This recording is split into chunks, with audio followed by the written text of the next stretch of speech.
श्री कृष्ण गोविंद हरे मुरारी, हे नाथ नारायण वासुदेव। श्री कृष्ण गोविंद हरे मुरारी, हे नाथ नारायण वासुदेव। ओम नमो भगवते वासुदेवाय। ओम नमो भगवते वासुदेवाय।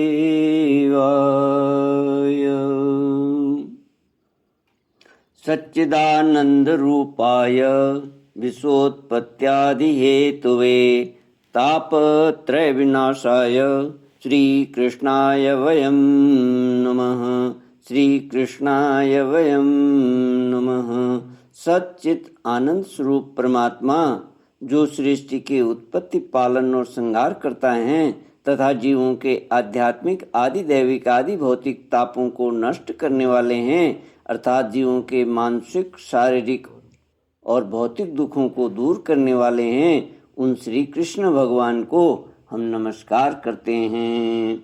श्री कृष्ण गोविंद हरि मुरारी, हे नाथ नारायण वासुदेव। श्रीमद्भागवत सप्तम स्कंद अथ षष्ठोऽध्यायः। प्रहलाद उवाच कौमार आचरेत् प्राज्ञो धर्मान् भागवतान्यः, दुर्लभं मानुषं जन्म तदप्यध्रुवमर्थदम्। यथा हि पुरुषस्येह विष्णोपादोपसर्पणम्, यदेष सर्वभूतानां प्रिय आत्मेश्वर सुहृत्। प्रहलाद जी का असुर बालकों को उपदेश। प्रहलाद जी ने कहा, मित्रों, इस संसार में मनुष्य जन्म बड़ा दुर्लभ है। इसके द्वारा अविनाशी परमात्मा की प्राप्ति हो सकती है, परंतु पता नहीं कब इसका अंत हो जाए। इसलिए बुद्धिमान पुरुष को बुढ़ापा या जवानी के भरोसे न रहकर बचपन में ही भगवान की प्राप्ति कराने वाले साधनों का अनुष्ठान कर लेना चाहिए।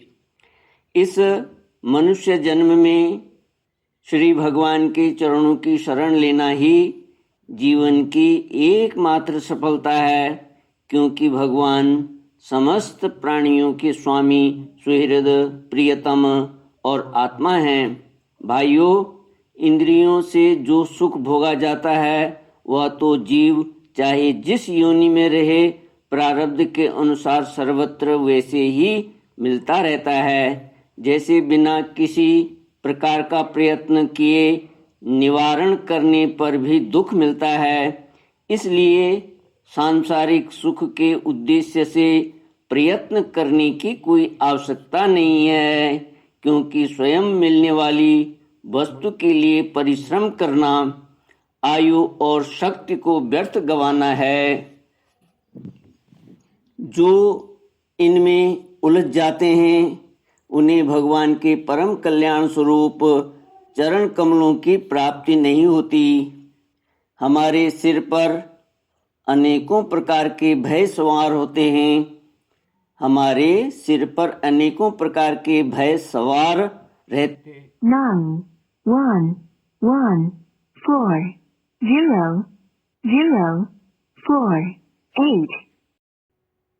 रहते हैं। इसलिए यह शरीर जो भगवत प्राप्ति के लिए पर्याप्त है, जब तक रोग रोगादिग्रस्त होकर मृत्यु के मुख में नहीं चला जाता, तभी तक बुद्धिमान पुरुष को अपने कल्याण के लिए प्रयत्न कर लेना चाहिए। मनुष्य की पूरी आयु 100 वर्ष की है। जिन्होंने अपनी इंद्रियों को वश में नहीं कर लिया है, उनके आयु का आधा हिस्सा तो यूं ही बीत जाता है, क्योंकि वे रात में घोर तमोगुण अज्ञान से ग्रस्त होकर सोते रहते हैं। बचपन में उन्हें अपने हित अहित का ज्ञान नहीं रहता। कुछ बड़े होने पर कुमार अवस्था में वे खेलकूद में लग जाते हैं। इस प्रकार 20 वर्ष का तो पता ही नहीं चलता। जब बुढ़ापा शरीर को ग्रस लेता है, तब अंत के 20 वर्षों में कुछ करने धरने की शक्ति ही नहीं रह जाती। श्री कृष्ण गोविंद हरे मुरारी, हे नाथ नारायण वासुदेव। रह गई बीच की कुछ थोड़ी सी आयु, उसमें कभी न पूरी होने वाली बड़ी बड़ी कामनाएं हैं, बलात् पकड़ रखने वाला मोह है और घर द्वार की वो आसक्ति है, जिससे जीव इतना उलझ जाता है कि उसे कुछ कर्तव्य अकर्तव्य का ज्ञान ही नहीं रहता। इस प्रकार बची खुची आयु भी हाथ से निकल जाती है। दैत्य बाल को जिसकी इंद्रियां बस में नहीं है, ऐसा कौन सा पुरुष होगा जो घर गृहस्थी में आसक्त और माया ममता की मजबूत फांसी में फंसे हुए अपने आप को उससे छुड़ाने का साहस कर सके। जिसे चोर, सेवक एवं व्यापारी अपने अत्यंत प्यारे प्राणों की भी बाजी लगाकर संग्रह करते हैं, और इसलिए उन्हें जो प्राणों से भी अधिक वांछनीय है, उस धन की तृष्णा को भला कौन त्याग सकता है। जो अपनी प्रियतमा पत्नी के एकांत सहवास, उसकी प्रेम भरी बातों और मीठी मीठी सलाह पर अपने को निछावर कर चुका है, भाई बंधु और मित्रों के स्नेह पास में बंध चुका है, और नन्हे नन्हे शिशुओं की तोतली बोली पर लुभा चुका है, भला वह उन्हें कैसे छोड़ सकता है। जो अपनी ससुराल गई हुई प्रिय पुत्रों, भाई बहनों और दीन अवस्था को प्राप्त पिता माता बहुत सी सुंदर सुंदर बहुमूल्य सामग्रियों से सजे हुए घरों, कुल परंपरागत जीविका के साधनों तथा पशुओं और सेवकों के निरंतर स्मरण में रम गया है, वह भला उन्हें कैसे छोड़ सकता है।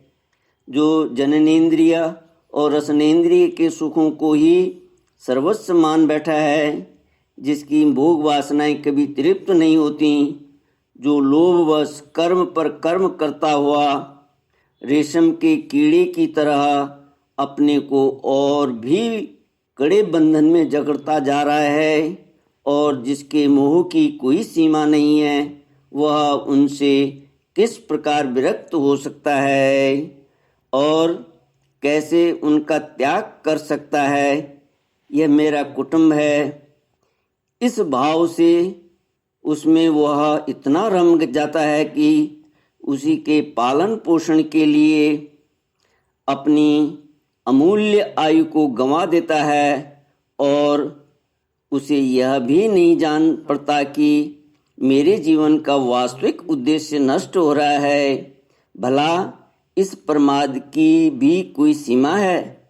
यदि इन कामों में कुछ सुख मिले तो भी एक बात है, परंतु यहाँ तो जहाँ जहाँ वह जाता है, वहीं वहीं दैविक और भौतिक ताप उसके हृदय को जलाते ही रहते हैं, फिर भी वैराग्य का उदय नहीं होता। कितनी विडंबना है। कुटुंब की ममता के फेर में पड़कर वह इतना असावधान हो जाता है, उसका मन धन के चिंतन में सदा इतना लवलीन रहता है कि वह दूसरे का धन चुराने के लौकिक पारलौकिक दोषों को जानता हुआ भी कामनाओं को बस में न कर सकने के कारण इंद्रियों के भोग की लालसा से चोरी कर ही बैठता है।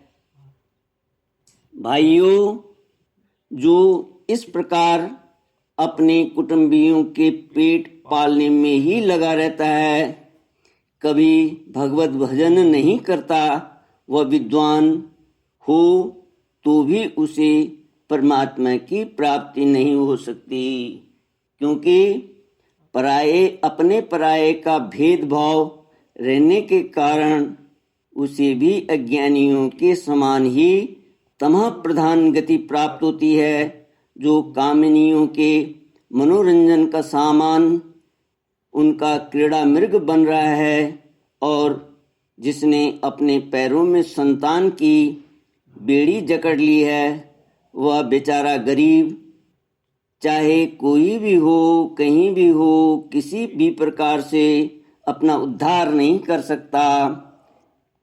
इसलिए भाइयों, तुम लोग विषयासक्त दैत्यों का संग दूर से ही छोड़ दो और आदिदेव भगवान नारायण की शरण ग्रहण करो, क्योंकि जिन्होंने संसार की आसक्ति छोड़ दी है, उन महात्माओं के वे ही परम प्रियतम और परम गति हैं। श्री कृष्ण गोविंद हरि मुरारी, हे नाथ नारायण वासुदेव। प्रहलाद जी कहते हैं, मित्रों, भगवान को प्रसन्न करने के लिए कोई बहुत परिश्रम या प्रयत्न नहीं करना पड़ता, क्योंकि वे समस्त प्राणियों के आत्मा हैं और सर्वत्र सबकी सत्ता के रूप में स्वयं सिद्ध वस्तु हैं। ब्रह्मा से लेकर तिनके तक छोटे बड़े समस्त प्राणियों में, पंचभूतों से बनी हुई वस्तुओं में, पंचभूतों में, सूक्ष्म तन मात्राओं में, महत्त्व में, तीनों गुणों में और गुणों की साम्य अवस्था प्रकृति में एक ही अविनाशी परमात्मा विराजमान हैं।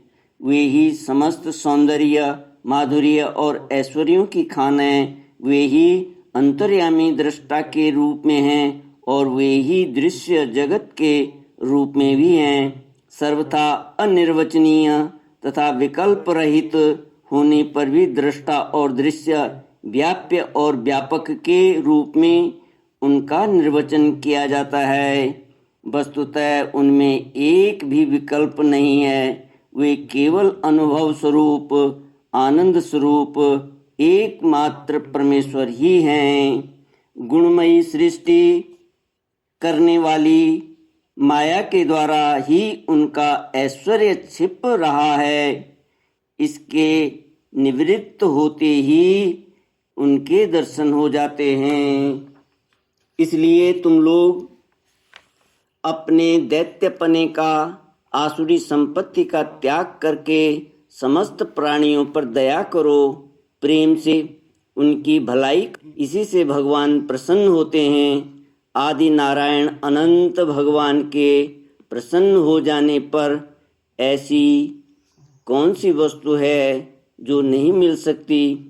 लोक और परलोक के लिए जिन धर्म, अर्थ आदि की आवश्यकता बतलाई जाती है, वे तो गुणों के परिणाम से बिना प्रयास के स्वयं ही मिलने वाले हैं। जब हम श्री भगवान के चरणामृत का सेवन करने और उनके नाम गुणों का कीर्तन करने में लगे हैं, तब हमें मोक्ष की भी क्या आवश्यकता है। यूं शास्त्रों में धर्म, अर्थ और काम, इन तीनों पुरुषार्थों का भी वर्णन है। आत्मविद्या, कर्म कांड, न्याय, तर्कशास्त्र, दंड नीति और जीविका के विविध साधन, ये सभी वेदों के प्रतिपाद्य विषय हैं। परंतु यदि ये अपने परम हितैषी परम पुरुष भगवान श्री हरि को आत्मसमर्पण करने में सहायक हैं, तभी मैं इन्हें सत्य सार्थक मानता हूँ। अन्यथा ये सब के सब निरर्थक हैं। यह निर्मल ज्ञान जो मैंने तुम लोगों को बतलाया है, बड़ा ही दुर्लभ है। इससे पहले नर नारायण ने नारद जी को उपदेश किया था, और यह ज्ञान उन सब लोगों को प्राप्त हो सकता है जिन्होंने भगवान के अनन्य प्रेमी एवं अकिंचन भक्तों के चरण कमलों की धूलि से अपने शरीर को नहला लिया है। यह विज्ञान सहित ज्ञान विशुद्ध भागवत धर्म है। इसे मैंने भगवान का दर्शन कराने वाले देव ऋषि नारद जी के मुंह से ही पहले पहल सुना था। प्रहलाद जी के सहपाठियों ने पूछा, प्रहलाद जी, इन दोनों गुरु पुत्रों को छोड़कर और किसी गुरु को तो न तुम जानते हो और न हम। ये ही हम सब बालकों के शासक हैं।